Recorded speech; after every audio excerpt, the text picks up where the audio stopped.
안녕하세요. 라이프 디자인 캠퍼스 지기 꾸벅이 박종규입니다. 오늘은 임금 체계에 대해서 이야기하겠습니다. 연공급, 직능급, 직무급의 정의와 각각의 특징에 대해서 다룰 겁니다. 출제 횟수는 총 50회고요. 출제 확률이 98%입니다. 그러니까 100%입니다. 반드시 시험에 한 문제씩은 나온다는 그런 의미입니다. 먼저 임금의 기본 개요입니다. 임금 체계를 결정할 때 가장 먼저 결정되어야 되는 건 바로 기본급입니다. 기본급이 결정되어야 그걸 바탕으로 야근 수당도 나오고 보너스도 나오고 모든 것들이 기본급의 대비 얼마, 기본급의 몇 배 혹은 기본급의 몇 퍼센트 이런 식으로 결정되기 때문에 반드시 임금 체계를 결정할 때 가장 먼저 해야 되는 건 기본급입니다. 두 번째, 임금의 기능입니다. 첫 번째 기능은 종업원들의 동기 유발 기능이 있고요. 두 번째는 유능한 인재를 확보할 수 있는 그런 기능을 합니다. 임금 체계에서 가장 중요한 건 공평성이고요. 그 공평성은 바로 보상의 공정성을 의미합니다. 즉, 근로자의 공헌도에 따라서 임금을 지급한다는 그런 의미입니다. 두 번째, 임금 체계는 크게 세 가지로 나눌 수 있는데 연공급, 직능급, 직무급으로 나눌 수 있습니다. 다음 페이지에 개별에 대해서 이야기하도록 하겠습니다. 먼저 연공급입니다. 우리 연공 서열할 때 그 연공 맞습니다. 임금이 근로자의 생산성이 아닌 인력 요소, 속인적 요소에 바탕을 두어서 임금이 결정이 됩니다. 속인적 요소라는 건 어떤 거냐면 예를 들어서 근속연수, 연령, 학력, 성별 같은 그런 속인적 요소에 의해서 임금이 결정이 됩니다. 그러다 보니까 결과적으로 내부에서 정기적으로 임금 인상이 생기게 되고 내부에서 경쟁적인 그런 요소는 없습니다. 어차피 누구나 시간 지나면 그냥 오른다는 뜻이에요. 이 생각의 바탕에는 뭐가 있냐면, 그 사람들은 근무 연수에 비례해서 근로자의 생산성이 향상된다는 그런 기본 사고에 근거합니다. 예를 들어서 1년 지난 근로자보다는 3년 지난 근로자가 훨씬 더 일을 더 잘한다라는 기본 사고에 근거한다는 뜻이에요. 근무 연수에 비례해서 근로자의 생산성이 향상된다라고 보는 그런 기본 사고에 근거했습니다. 여러 가지 형태의 연공급이 있는데 우리가 기억해야 되는 건 1차 시험 대비해서 기억해야 되는 건 딱 하나입니다. 정기승급형. 이거 하나는 꼭 기억하셔야 돼요. 정기승급형은 뭐냐면 매해 똑같은 액수를 올려준다는 뜻입니다. 승급액이 일정하다. 매해 똑같은 액수를 올려준다는 뜻입니다. 자, 100만 원일 때 10만 원 올려주고 월급이 올라서 1000만 원일 때도 10만 원을 올려줍니다. 매해 똑같은 액수를 올려줘요. 그러다 보니까 승급액은 항상 일정하고요. 처음에는 10%씩 올랐던 게 1000만 원일 때는 1%밖에 안 되기 때문에 승급률은 점차 낮아지게 됩니다. 즉 승급률은 체감하게 됩니다. 정기승급형이요. 승급액은 일정하고 승급률은 체감하는 연공급의 형태입니다. 연공급의 특징입니다. 어차피 시간이 지나면 월급이 오릅니다. 그래서 생활보장이 되고요. 오래 있으면 있을수록 유리하니까 회사에 대한 귀속의식이 좋습니다. 또 오래 있는 사람이 월급도 높고 직급도 당연히 높아지게 되기 때문에 위계질서가 확립되어 있고요. 사기 진작에 좋습니다. 절대 사람들 안 떠나기 때문에 고용이 굉장히 안정적이고요. 사람 떠나지 않기 때문에 교육 훈련을 시켜도 아깝지 않습니다. 계속 다시 써먹을 수 있고요. 그러나 다만 정기적인 경직적인 계속적으로 임금 인상이 되기 때문에 결국 인건비 부담이 가중됩니다. 인건비 부담이 작다? 이거 오답이에요. 결국 똑같은 노동을 해도 연공이 높은 사람은 월급을 더 주고 연공이 적은 사람은 월급을 덜 줘서 동일 노동을 하더라도 동일 임금을 지급할 수 없습니다. 결국 직무와 상관없이 비합리적인 인건비 지출이 있는 거고요. 능력과 업무와의 연계성이 작아지게 되는 거죠. 가만히만 있어도 월급은 반드시 오르니까 굳이 동기부여 효과가 적고요. 무사안일주의, 적당주의가 증가하게 됩니다. 결과적으로 전문 기술 인력 확보가 어려워지게 됩니다. 직능급입니다. 직무 능력급이요. 근로자의 직무 수행 능력을 기준으로 각 근로자의 임금을 결정한다는 뜻이에요. 학력과 직종에 관계없이 능력에 따라서 직무 능력에 따라서 임금을 지급합니다. 능력 개발이 되면 직능 등급이 상승하고 결과적으로 임금이 오르니까 동기를 부여할 수 있습니다. 근속에 따른 동일한 직능 자격을 부여받을 수 있어서 노사공동체 형성에 기여할 수 있고요. 다만 문제점은 뭐냐? 직능이라는 거를 정확하게 평가하기가 그리 수월하지 않아요. 즉 직능 파악과 평가가 어렵습니다. 그렇게 쉽지 않고요. 아차 잘못하면 결과적으로 어떻게 되냐? 결국은 영공순으로 직능이 많다라고 그냥 자기들끼리 결정해서 정해버리는 경우가 많습니다. 이렇게 되면 결과적으로 다시 그냥 연공급이 되는 거예요. 제도 운영에 미숙할 경우 다시 연공 본위가 될 우려가 있습니다. 직무급입니다. 직무 분석과 직무 평가를 기초로 해서 직무의 난이도, 중요성, 그 다음에 직무의 상대적 가치에 따라서 개별 임금을 결정합니다. 그러니까 그 직무가 돈을 많이 벌어다 준다 그러면 임금을 높여주고요. 돈을 덜 벌어다 준다 혹은 누구나 다 할 수 있다 그러면 임금을 낮춰줍니다. 그래서 직무의 중요성과 난이도, 직무의 상대적 가치에 따라서 개별 임금을 결정합니다. 노동의 양뿐만 아니라 노동의 질을 동시에 평가하는 그런 임금 결정 방식이고요. 직무급의 특징은요, 직무평가가 사실 그렇게 쉽지 않아요. 그래서 어려움이 있어서 실시가 어렵습니다. 연공급에 비해서 실시가 어려워요. 연공급은 그냥 시간 지나면 계속 올려주면 되잖아요. 생각할 필요도 없어요. 그냥 계속 더하기만 하면 돼요. 근데 직무급은 직무를 평가해야 되기 때문에 이게 그렇게 수월하지 않습니다. 두 번째, 결과적으로 임금 격차가 생기는데 그 임금 격차에 따른 불만이 많이 있습니다. 그 해소가 어렵고요. 인건비의 효율적 관리, 직무에 상응하는 임금 지급이 가능하다는 점, 제대로 동작만 한다면 굉장히 효율적으로 인건비가 집행된다. 라는 점에서 굉장히 효율성이 높은 지급 방식입니다. 능력 유지 인사풍토 조성이 되고요. 직무 내용이 정형화, 고착화돼서 유연성이 떨어집니다. 즉 직무가 한번 딱 정해지면 그거에 따라서 돈을 주는데 월급을 많이 받는 직무를 남한테 주려고 하지 않죠. 그러니까 직무가 한번 결정되면 다른 직무로 바꿔지질 않습니다. 그래서 유연성이 떨어집니다. 직무급 도입 전제 조건이요. 즉 직무에 따라서 임금을 지급하는 직무급 도입 전제 조건. 첫 번째, 직무의 표준화와 전문화가 이루어져 있어야 되고요. 두 번째는 채용과 평가 자체에서 이미 직무 중심으로 채용과 평가 제도가 되어 있어야 합니다. 그러려면 당연히 인사 노무 관리 굉장한 수준으로 발전이 되어 있어야 하고요. 직종 간 고용의 유동성이 있어야 합니다. 노동조합의 허가 혹은 동의, 이거 오답이고요. 기본적으로는 임금 지급, 직무급 도입 건은 사용자의 경영 결정 사항입니다. 1번 합리적인 임금 체계가 갖추어야 할 기능과 가장 거리가 먼 것이요.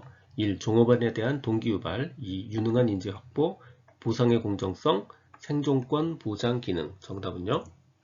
네, 4번 생존권 보장 기능입니다. 임금의 기능은 생존권 보장 기능이 있습니다. 임금의 기능은, 하지만 여기서 지금 물어보고 있는 건 임금의 체계를 물어보는 거예요. 임금 체계, 합리적인 임금 체계가 갖춰야 될 기능은 당연히 종업원한테 동기 유발을 시키고 유능한 인재가 모이게 하고 임금 체계가 공평하게, 즉 보상이 공정하게 나누어지도록 만드는 것 자체가 그게 바로 합리적인 임금 체계죠. 네, 임금과 임금 체계는 조금 다른 겁니다. 이 다음 중 임금 체계에 대한 설명으로 틀린 것. 1. 직능급은 개인의 직무 수행 능력을 고려하여 임금을 관리하는 체계. 2. 연공급은 연령, 근속, 학력, 성별에 따라 임금을 결정. 3. 직무급은 직무 분석과 직무 평가를 기초로 하여 직무의 상대적 가치에 따라 임금을 결정. 4. 성과급은 임금 체계를 결정할 때 가장 먼저 결정되어야 하는 속성을 가지고 있다. 정답은요? 네, 4번입니다. 가장 먼저 임금 체계를 할 때 만들어야 되는 건 성과급이 아니고요. 성과급이 아니고 기본급입니다. 기본급을 정해야 기본급의 200%를 보너스를 주겠다. 기본급의 300%를 성과급을 주겠다라고 결정할 수 있죠. 그래서 기본급은 임금 체계를 결정할 때 가장 먼저 결정해야 하는 속성입니다. 나머지는 다 똑같아요. 자, 직능급은 직무 수행 능력, 직능급이고 연공급은 연공에 따라 주는 거고요. 직무급은 직무의 가치에 따라 임금을 줍니다. 임금 체계의 공평성에 관한 설명으로 옳은 것이요. 1. 승자 일체 취득의 원칙. 2. 최저생활 보장해주는 임금 원칙. 3. 근로자의 공헌도에 비례하여 임금을 지급. 4. 연령, 근속연수가 같으면 동일한 임금을 지급한다. 지문만 바뀌어 있지 사실은 같은 문제입니다. 임금체계에 대한 공평성으로 맞는 것, 최저생활 보장, 근로자의 공헌도에 비례한 임금 지급, 1등이 다 가져가는 승자일체 취득, 연령 근속연수가 같으면 동일 임금 지급. 정답은요. 네, 근로자의 공헌도에 비례한 임금 지급입니다. 밑에 거는 마찬가지로 근로자의 공헌도에 비례한 임금 지급이요. 근로자의 공헌도에 비례한 임금 지급이 임금체계의 공평성이고 보상의 공정성입니다. 4번 다음 중 기본급 임금체계의 유형으로 볼 수 없는 것. 1. 연공급, 2. 부가급, 3. 직능급, 4. 직무급. 정답은요. 네, 부가급입니다. 임금체계, 임금 시스템이요. 무엇을 어떤 방식으로 어떤 체계로 임금을 줄 것인가. 연공에 따라 줄 거냐, 직능에 따라, 직무 능력, 직능에 따라 줄 거냐, 직무, 일에 따라 줄 거냐, 이에 따라서 연공급, 직능급, 직무급이 있습니다. 부가급, 체계의 유형 아닙니다. 5번 임금체계 중 연령, 근속, 학력, 남녀별 등의 요소에 따라 임금을 결정하는 임금체계요. 1. 연공급, 2. 직무급, 3. 직능급, 4. 성과급. 정답은요. 네, 연공급입니다. 임금을 연공서열에 따라서, 즉 근속연수에 따라서, 나이에 따라서 준다는 뜻이에요. 근로자의 속인적 요소 때문에 속인급이라고도 부릅니다. 연공서열에 따라서 준다, 연공급입니다. 6번 근로자의 근속연수에 따라 임금을 결정하는 임금체계는 1. 연공급, 2. 직무급, 3. 직능급, 4. 성과급. 정답은요? 네, 연공급입니다. 임금을 연공서열에 따라서, 즉 근속연수에 따라서 임금을 줍니다. 7번 다음 중 근속연수에 따라 승급액이 일정하며 승급률은 체감하는 연공급의 형태는 1. 정기승급형, 2. 체증승급, 3. 체감승급, 4. S자형 승급. 정답은요? 네, 정기승급형입니다. 정기승급형은 뭐냐면 정기적으로 승급해 주는 겁니다. 정기적으로 일정에게 승급액을 더 주는 거예요. 그래서 예를 들어서 월급이 100만원일 때도 10만원 올려주고 승급액이 똑같으니까 1000만원일 때도 승급액이 똑같으니까 10만원을 올려줍니다. 그렇게 되면 결과적으로 승급액은 계속 일정하죠. 그렇지만 100만원일 때는 10% 오른 거고 1000만원일 때는 1% 오른 거니까 승급률은 점차 낮아집니다. 승급액은 일정하고 승급률은 낮아진다. 체감합니다. 다시 승급액은 일정하고 승급률은 체감하는 연공급 형태 정기 승급형입니다. 연공급의 특징과 가장 거리가 먼 것이요. 1. 기업에 대한 귀속의식 제고, 2. 전문인력 확보 곤란, 3. 근로자에 대한 교육훈련 효과 제고, 3. 인건비 부담의 감소. 정답은요. 네, 4번 인건비 부담의 감소입니다. 연공급은 해마다 월급을 올려줘야 되기 때문에 반드시 인건비가 점점 부담이 가중됩니다. 사람들이 안 떠나려고 하니까 귀속의식 제고 좋고요. 더 열심히 일한다고 더 능력이 있다고 돈 더 주는 거 아니니까 그 대신 전문 인력 확보는 좀 어렵습니다. 또 한 가지는 교육훈련 효과는 교육훈련만 받고 먹튀하는 사람 없어요. 계속 오래 회사를 다니니까. 그래서 교육훈련 효과는 굉장히 좋은 걸로 판단하고 있습니다. 유사 문제입니다. 연공급의 장점 아닌 것, 기업에 대한 귀속의식, 고용안정, 근로자에 대한 교육훈련 효과 제고, 인건비 부담의 감소. 정답. 인건비 부담 감소입니다. 아까 설명했죠. 계속 오르니까 인건비 부담은 늘어난다. 귀속의식 제고 아까 설명했고요. 고용안정, 안 떠나니까 고용안정됩니다. 교육훈련 효과 아주 좋습니다. 연공급의 특징과 가장 거리가 먼 것이요. 회사에 대한 높은 귀속의식, 동일노동, 동일임금의 실현, 직무와 상관없는 비합리적인 인건비 지출, 4. 적당주의의 증가. 정답은요? 네, 동일노동, 동일임금의 실현, 이거 불가능합니다. 연공이 높은 사람들은 동일한 노동을 해도 임금을 더 받고 첫 해에 들어온 사람들은 임금을 조금 받습니다. 동일노동, 동일임금 안 되고요. 귀속의식 좋고요.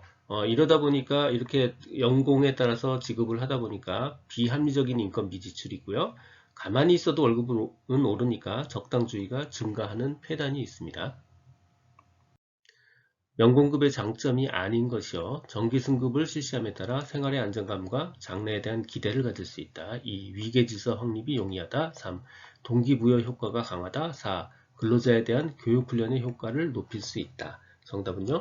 네, 동기부여 효과가 강하지 않습니다. 어차피 시간이 지나고 연공이 올라야 월급이 오르기 때문에 굳이 더 열심히 해야 하는 동기 없습니다. 동기부여 효과 약하고요. 결과적으로 적당주의가 증가하고 전문기술 인력 확보가 곤란한 단점이 있습니다. 11번 임금 지급 체계의 연공급에 대한 설명으로 틀린 것이요. 1. 전문기술 인력의 확보가 용이하다. 2. 인건비 부담이 가중될 소지가 있다. 3. 생활보장으로 기업에 대한 귀속의식이 강하다. 4. 무사안일주의, 적당주의가 초래될 가능성이 있다. 정답은요? 네, 전문 인력 확보가 용이하다. 이거 틀린 겁니다. 일 더 잘한다고 월급 더 많이 주지 않습니다. 어차피 시간이 지나야 월급 더 많이 줘요. 그러니까 굳이 전문기술 인력이 이 회사에 다녀야 될 이유가 없습니다. 그래서 전문기술 인력 확보가 쉽지 않은 단점이 있습니다. 12번 노동 수요 특성별 임금 격차 원인 중 경쟁적 요인이 아닌 것이요. 1. 인적 자본량, 2. 보상적 임금 격차, 3. 비효율적 연공급 제도의 영향, 4. 기업의 합리적 선택으로서 효율성 임금 정책. 나머지 두 개의 유사 문제가 있는데 순서만 바뀌었어요. 인적 자본, 연공급, 효율성, 보상. 요거는 약간 말을 더 짧게 썼습니다. 인적 자본, 비효율적 연금, 효율성 임금 정책, 보상적 임금 격차. 자, 정답은요? 네, 비효율적 연공급 제도의 영향입니다. 경쟁적 요인이 아닌 것, 비효율적 연공급 제도예요. 연공급 제도는 그냥 시간만 지나면 근속 연수에 따라서 임금이 올라갑니다. 즉 정기적으로 항상 임금이 올라가기 때문에 전혀 경쟁적 요소는 없습니다. 13번 임금 체계에 관한 설명으로 틀린 것이요. 1. 직능급은 개인의 직무 수행 능력을 고려하여 임금을 관리하는 체계. 속임급은 연령 근속 학력에 따라 임금을 결정. 4. 직무급은 직무 능력 분석과 평가를 기초로 해서 직무의 상대적 가치에 따라 임금을 결정. 4. 연공급은 근로자의 생산성에 바탕을 둔 임금 체계. 정답은요. 네, 틀린 것. 연공급은 전혀 생산성과 관계없는 임금 체계입니다. 연공급은 정기적으로 항상 임금이 무조건 올라요. 그래서 경쟁적 요소도 없고요. 생산성이 아닌 속인적 요소, 그래서 속인급이라고도 합니다. 속인적 요소에 바탕을 뒀습니다. 생산성하고 관련이 없습니다. 직능급은 직무 수행 능력급이고요. 직무급은 직무의 가치에 따라서 임금을 결정합니다. 직능급은 직무 능력이고요. 직무급은 직무가 얼마나 가치가 있느냐에 따라서 임금을 결정합니다. 14번 임금체계 유형 중 연공급의 단점에 대한 설명으로 틀린 것이요. 1. 위계질서 확립이 어렵다. 2. 동기부여 효과 미약. 3. 비합리적 인건비 지출. 4. 능력 업무와의 연계성이 미약하다. 정답은요? 네. 1번 위계질서 확립이 어렵답니다. 연공급은 어차피 월급이 오르고요. 계속 시간이 지나면 또 월급이 오른 만큼 직급도 올라갑니다. 그러다 보니까 자연스럽게 오래된 사람이 높은 자리를 차지하고 하는 위계질서가 자연스럽게 확립이 됩니다. 그래서 위계질서 확립이 굉장히 쉽습니다. 15번 임금체계에 대한 설명으로 틀린 것이요. 1. 직무급은 조직의 안정화에 따른 위계질서 확립이 용이하다. 2. 연공급의 단점 가운데 하나는 직무 성과와는 관계없는 비합리적 임금비 지출이 생긴다. 3. 직능급은 직무 수행 능력을 기준으로 하여 각 근로자의 임금을 결정하는 임금체계. 4. 연공급의 기본 구조는 연령, 근속, 학력, 남녀별 요소에 따라 임금을 결정하는 것으로 정기 승급의 축적에 따라 연령별로 필요생계비를 보장해주는 원리에 기초하고 있다. 자, 틀린 것이요. 정답은 네, 1번 직무급이 위계질서 확립에 용이하다는 거예요. 자, 연공급은 시간에 따라서 월급이 오르고 직급이 오르기 때문에 자연스럽게 위계질서가 내버려둬도 생깁니다. 하지만 직무에 따라서 임금을 나눠주는 직무급은 일만 있을 뿐이지 위계질서는 있을 수가 없어요. 그래서 내버려두면 위계질서 확립이 생기지 않습니다. 자연스럽게요.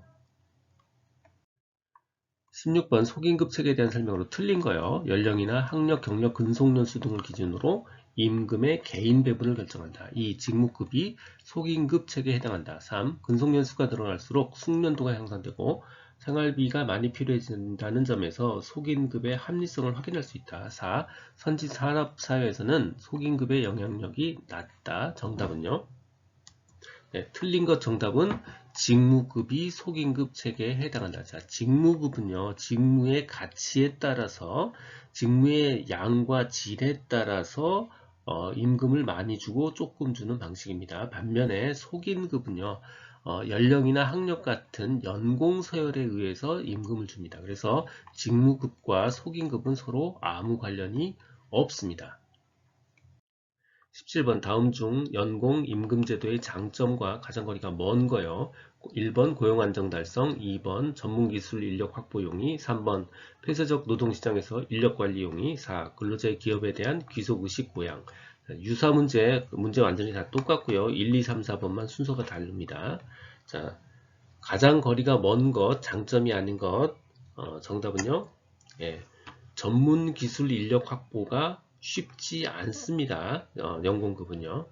연공급은 전문기술 인력이라 하더라도 임금을 더 많이 줄 수 없기 때문에 전문기술 인력 확보가 용이하지 않습니다. 18번 기업의 내부 노동시장에서 근무 연수에 비례하여 근로자의 생산성이 향상된다는 기본 사고에 근거하는 승진 정책은 무엇인가? 1. 연공주의, 2. 직무주의, 3. 성적, 4. 성과주의. 정답은요? 네, 연공주의입니다. 연공주의는 근무 연수, 연공 서열에 따라서 근무 연수에 따라서 임금을 결정합니다. 당연히 근무를 오래 할수록 생산성이 높아진다는 그런 기본 사고에 근거한 그런 승진 정책입니다. 19번 근로자의 직무 수행 능력을 기준으로 하여 각 근로자의 임금을 결정하는 임금체계 1. 직무, 2. 직능, 3. 부가, 4. 성과 배분급. 정답은요? 네, 2. 직능급입니다. 직무 능력급, 직능급입니다. 20번 다음 중 직능급에 관한 설명으로 틀린 거요. 동기부여 효과 미약. 2. 근속에 따른 동일한 직능 자격 등급을 부여받을 수 있어 노사 공동체 형성에 기여할 수 있다. 3. 직능 파악과 평가 방법에 어려움이 많다. 4. 제도 운영이 미숙할 경우 연공 본위가 될 우려가 있다. 틀린 거 정답은요. 네, 동기부여 효과가 굉장히 좋습니다. 직능급은 직무 능력만 개발이 된다면 직무 등급을 상승시켜주기 때문에 동기부여가 굉장히 좋습니다. 근속에 따라서도 직능 자격을 부여하는 경우도 있는데 이럴 경우에 공동체 형성에 기여할 수가 있고요. 만약에 이 경우에 제도 운영이 잘못되면 결국 연공 본위가 돼버리고 맙니다. 직능 파악과 평가 방법에 굉장히 어려움이 많은 단점이 있습니다. 직능급 임금 체계의 특징에 관한 설명으로 옳은 거요. 조직의 안정화에 따른 위계질서 확립이 용이하다. 직무에 상하는 임금을 지급한다. 3. 학력과 직종에 관계없이 능력에 따라 임금을 지급한다. 4.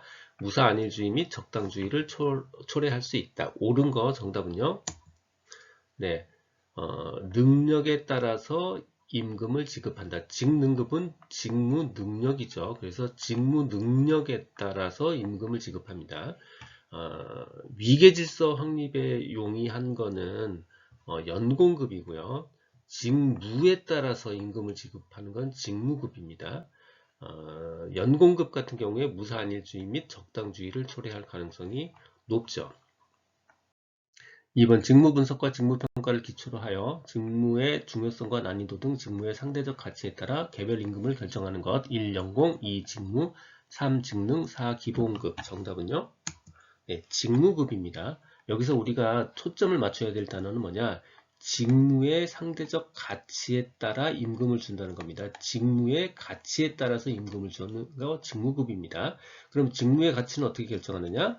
직무의 중요성과 난이도를 봐서 결정합니다. 직무의 중요성과 난이도는 어떻게 하냐? 직무 분석을 하든가 평가를 해서 직무의 중요성과 난이도를 파악한 다음에 그거에다가 가치를 매겨서 임금을 준다. 직무에 따라서 임금을 준다. 직무급입니다. 23번 다음 중 직무급 임금 체계의 장점이 아닌 것이요. 1. 개인별 임금 격차에 대한 불만 해소. 2. 연공급에 대해서 실시가 용이하다. 3. 인건비의 효율적 관리. 4. 능력 위주의 인사풍토 조성. 장점이 아닌 거예요. 정답은 실시가 용이하다가 장점이 아닙니다. 직무급은요, 직무평가가 제대로 안 되면 엉망이 됩니다. 하지만 연공급은 그냥 무조건 올려주면 되거든요. 그래서 연공급은 실시가 굉장히 쉽고요. 직무급은 직무평가를 해야 하기 때문에 실시가 굉장히 쉽지 않습니다. 24번 다음 중 직무급 임금체계에 관한 설명으로 가장 적합한 거, 직무급과 적합한 거. 1. 정기 승급에 의한 생활 안정으로 근로자의 기업에 대한 귀속의식을 부양시킨다. 2. 기업 풍토 업무 내용 등에서 보수성이 강한 기업에 적합하다. 3. 근로자의 능력을 직능고과의 평가 결과에 따라 임금을 결정한다. 4. 노동의 양뿐만 아니라 노동의 질을 동시에 평가하는 임금 결정 방식이다. 정답은요? 네, 4번 노동의 양과 질을 평가하는 나. 직무, 즉 일, 노동, 직무의 양을 평가하고요. 노동의 질, 직무의 질을 평가해서 그것이 굉장히 어렵거나 가치가 있으면 임금을 더 많이 주는 방식이다. 노동의 양, 직무의 양과 직무의 질을 평가하는 방식이다. 이게 직무급이고요. 뭔가 근로자의 능력을 쟀다. 다 직능급입니다. 그 다음 보수성이 강한 기업이나 귀속의식을 고양시키는 방법, 연공급입니다. 25번 다음 중 직무급의 장점과 가장거리가 먼 거요. 1. 직무에 상응하는 임금 지급이 가능하다. 2. 직무 가치의 객관적 확보가 가능하다. 3. 배치 전환이 용이하다. 4. 능력 위주의 인사관리가 가능하다. 정답은요? 네, 배치 전환이 용이하다. 일단 직무급은 직무 1급이잖아요. 1이 딱 정해지면 예를 들어서 이 사람이 벽돌공이었어요. 벽돌공이었으면 다시는 벽돌공이 목수가 될 수 없어요. 벽돌공이라는 직무로 정의가 됐기 때문에 절대로 배치 전환이 될 수가 없습니다. 그래서 직무 내용이 정형화가 되고 고착화되어 버리기 때문에 유연성, 즉 배치 전환성이 떨어집니다. 26번 직무급을 도입하기 위한 전제 조건과 가장 거리가 먼 거요. 1. 직무의 표준화와 전문화가 이루어져야 된다. 2. 노동조합의 허가. 3. 인사 노무 관리가 발전되어야 한다. 4. 직종 간 고용의 유동성이 있어야 한다. 유사 문제입니다. 가장 거리가 먼 거, 직무 도입을 위한 가장 거리가 먼 거요. 직무 표준화 전문화, 노동조합의 동의, 직무의 중심의 채용과 평가 제도의 확립, 직종 간 고용의 유동성이 있어야 한다. 정답은요? 네, 가장 거리가 먼 것은 노동조합의 허가입니다. 기본적으로 임금 체계는 사용자의 경영 결정 내용입니다. 그래서 노동조합의 허가가 기본적으로 필요한 건 아니고요. 직무급 도입 전제 조건은 당연히 직무가 표준화 전문화가 돼야 되고요. 그 정도 수준이 될 수 있게 인사 노무 관리가 발전되어 있어야 됩니다. 뽑을 때 이미 채용과 평가 제도 자체가 직무 중심으로 되어 있어야 하고 직종 간 고용의 유동성이 있어야 가능합니다. 노동조합의 허가 동의는 필수 사항이 아닙니다. 최종 요약 정리 짧게 합니다. 임금 체계는 연공급, 직능급, 직무급으로 나눌 수 있고요. 연공급은 연공 서열로 주는 겁니다. 그래서 계속 월급이 이렇게 오르고요. 이 연공급이고요. 직능급은 직무 능력을 기준으로 주는 겁니다. 능력이 많으면 더 주는 거예요. 그 다음 직무급은 직무에 따라서 직무에 따라서 급여를 줍니다. 그래서 연공급, 직능급, 직무급을 구별할 수 있습니다. 이 내용은 블로그와 전자책에 동일하게 그대로 있습니다. 필요한 분들을 위해 관련 링크는 동영상 아래에 정보창에 넣어두겠습니다. 도움이 되셨다면 좋아요, 구독 부탁드립니다. 지금까지 라디캠지기 꾸벅이 박성규였습니다. 감사합니다.